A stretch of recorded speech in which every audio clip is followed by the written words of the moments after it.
Okay, so I know, again, I'm here to review the anime, not judge the game, more or less. But I just want to point this out, because this was insane what Bushiroad did to us.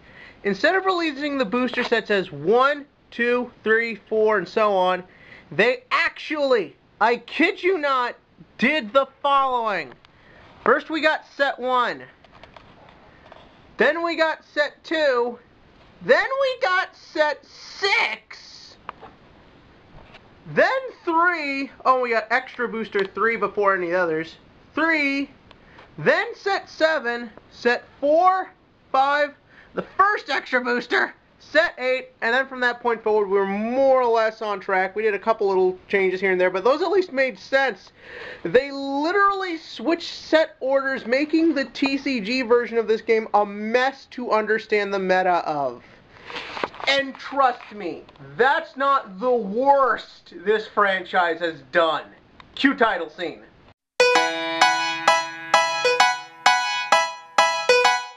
Cardfight Vanguard Asian Circuit, which I swear to God is probably racist if you really think about it, is the second season to the both critically and fan-famed Cardfight Vanguard. And I'm serious, this thing exploded in Japan. You had good word of mouth from the fans, you had some very great reviews from major critics, and you had a game that really became very popular and was giving Yu-Gi-Oh! And Magic a run for their money in that country.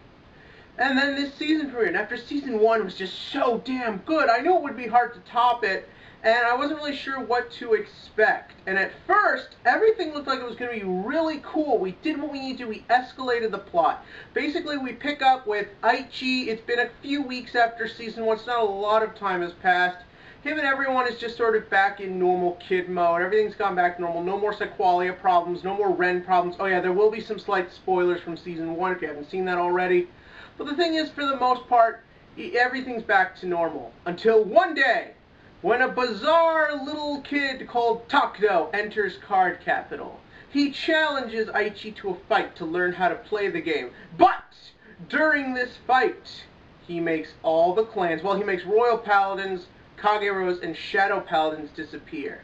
And they are replaced by Narukami, and my personal favorite clan, Gold Paladins! That's right, I'm playing Royals right now because Striding and G-Assisting is too good. But the thing is, Golds are my babies. They are what I played when I first got into this game, and they are probably what I will play until the game one day dies.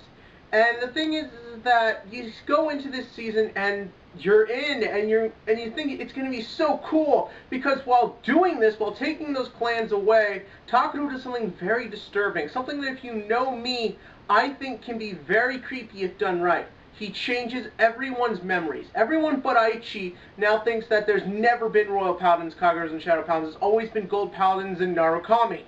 And that's creepy. And for the first episode when they do it, they play it up as creepy, and it's so cool. But Aichi's not going to give up. He's going to find the answers, and he finds out this kid Takudo is heading up this big tournament called the Asian Circuit throughout, well, Asia. And Aichi's got to put together a team. You think he's going to get the band back together, tell them what's going on. They're going to join forces, find Takudo, figure out what's going on, and kick fucking ass!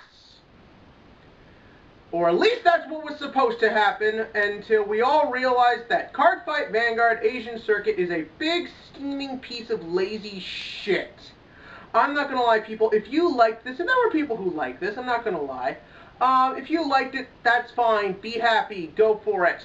But in my opinion, Cardfight Vanguard Asian Circuit is the most disappointing anime follow-up of all time. Okay, second most. But the thing is that this season was truly a lazy piece of garbage. Everything about it just felt like it was either being rehashed from season 1, or that it was trying to rip off Yu-Gi-Oh! Even down to, look at Takudo!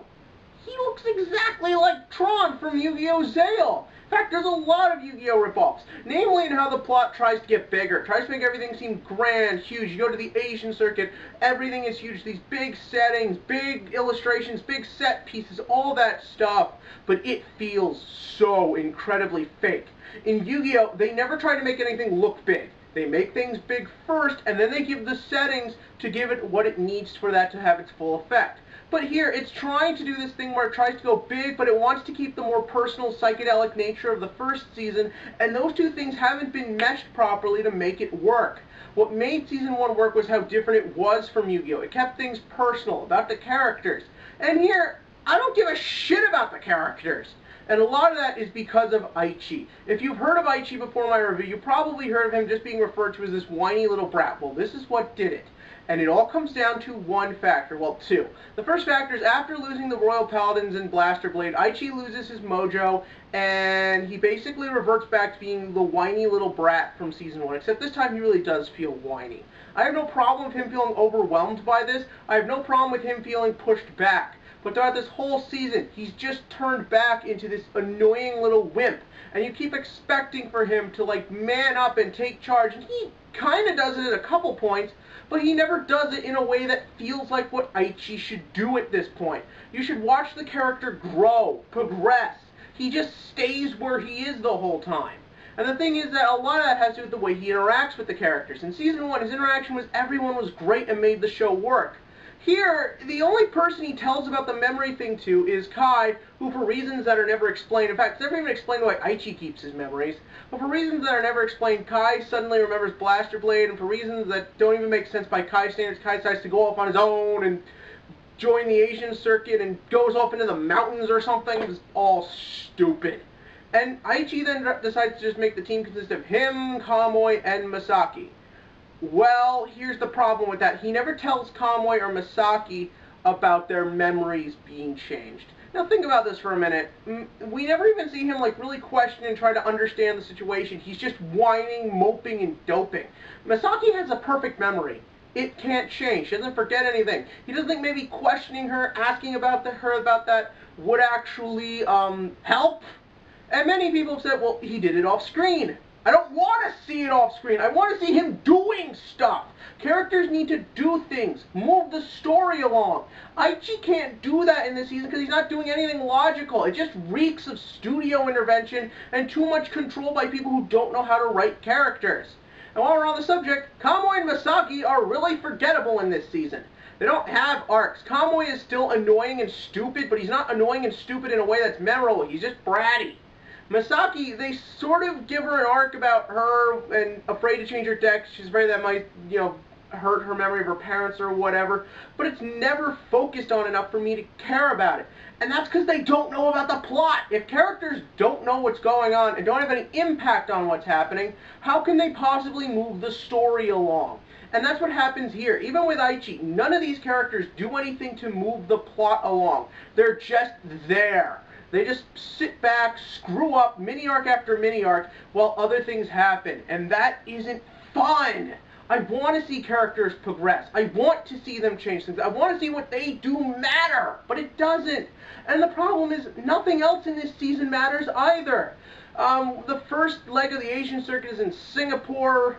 And we meet these three annoying kids because, this show didn't have enough obnoxious little brats, and you don't care about them, and they just go away after their mini-arc's done. Ren comes back, and Kai's on his team, and part of the reason Kai doesn't work in this season is because in Season 1, we learned about who Kai was. We began to understand why he was the way he was, and all of that went away. The mysterious, why he was so driven, the appeal of that was gone, which is okay, because the character needs to progress.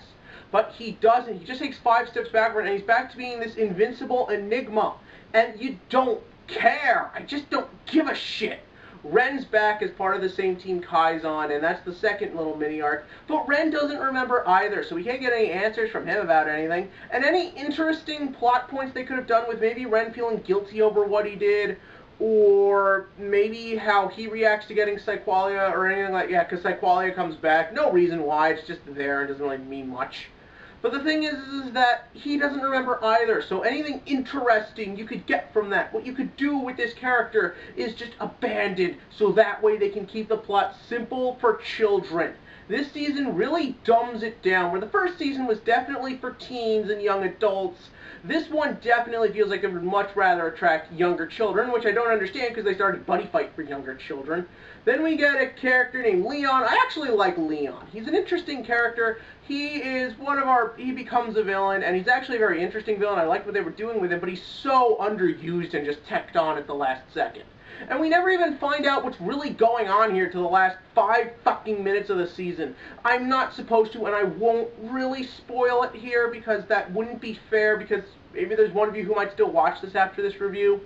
But I don't care. Like, by that time, so much boring shit has happened, or not happened, depending on how you look at it, and it just feels like a cheap knockoff of every other sci-fi plot. It doesn't make any sense. Takedo's not interesting. All of that just sort of goes away. You're still stuck with Ultra Rare just selling their crappy songs that they actually made real to just steal more money from children, and it's just so lazy. It's so obvious they're trying to rip off Yu-Gi-Oh! And steal from the competition because Zale was getting good and they thought it threatened them. At least that's what I assumed happened, but they put in all the effort that they put in a buddy fight. They just turned this well-written, smart, good show into just this lazy, generic piece of crap. They turned Aichi, one of the most relatable anime protagonists I've ever seen, into basically one of the most hateable, faster than you can say fucking Shinji Ikari. And that's just all this season is, taking everything we loved and liked and made it worse. So was there anything I liked about this season? Well, the card fighting actually got better. I like the card fights in Season 2 more because the decks are a bit more realistic. Aichi's Gold Paladins make more sense than his Royal Paladins did because we see him with the deck build and it makes more sense. So it does make the action better. It is more realistic, so it feels a bit more intense and fun to watch. And I am glad there is no plot armor in this, even though it does make the season incredibly boring to watch. It still does a decent enough job of keeping me entwined while actual action is happening, when it's not being bogged down by annoying humor. And also there's less Morikawa, which is nice. And like I said, I'm one of the few people, I actually do like Leon and what they did with that character, and I thought that was actually good. So if you want, just read his Wikipedia summary. It'll be way more entertaining than this season. And thank God it's at least short, so you don't have to sit through as many episodes. But overall, I thought this season was lazy, stupid, and horribly put together. So I'm going to say Cardfight Vanguard Asian Circuit is a 2 out of 10 on the whatever, just lazy scale. Who cares at this point? But did you care? I know people did like Season 2. In that, for the most part, it seems like people just took their fan theories and then just said, oh no, this is actually what's happening. Before anyone starts commenting with what they think happened, remember, if it's not actually said in the show, it didn't happen. If something isn't left open-ended and is obvious to everyone that's the point, then it's clearly just a plot hole they didn't want to fill in. So if you want to give your fan speculation, go for it. Just remember, it's fan speculation. And as always, click to like and click to subscribe, because hopefully things will get better.